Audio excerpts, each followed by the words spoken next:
A quick message for anybody who's feeling politically anxious, specifically and especially young queer folk in the US. I have some thoughts to share, but also some advice to pass along from people who are far more experienced with this stuff than I am. Because as far as activists go, I am very new, but my primary function is as a mouthpiece, so let's go. Now, this advice is pretty long-standing, but the person who I most recently saw explain it really well is Jess Craven, shout out to her. Contacting your representatives means more than you think, even if you are in the reddest of red states. Dissent is always vital.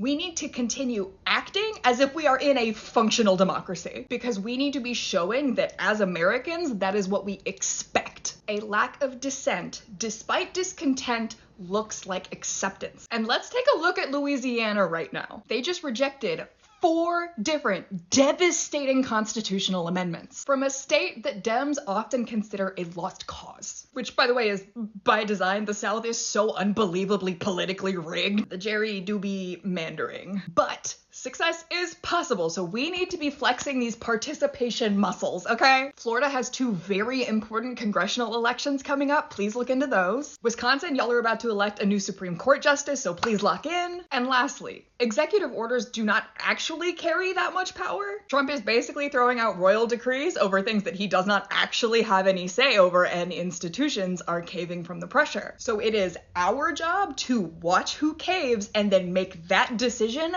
financially untenable. Thinking about attending Columbia University, the institution that just helped ICE detain a lawful permanent resident? No, you're not. Let's be real. If you could get into Columbia, there are plenty of other options. And to be clear, they are not the only university that's caving. This is something we need to be looking into vigilantly. Institutions are not people. Institutions don't have feelings. Bully them. I'm talking straight up hate mail. We should absolutely be boycotting companies like Target that have gotten rid of their DEI initiatives. But for things that the average everyday person can't boycott, like a giant corporate law firm, it's time to bully. Vote, participate, dissent, and have a little fun with it. Ted Cruz doesn't listen to his constituents' phone calls, but his staffers do. So I'm at the point where I talk directly to them. And I imagine it would be a little bit harder for them to show up for work every day if every homosexual in the state of Texas starts reading them for filth on the daily. So go forth, participate.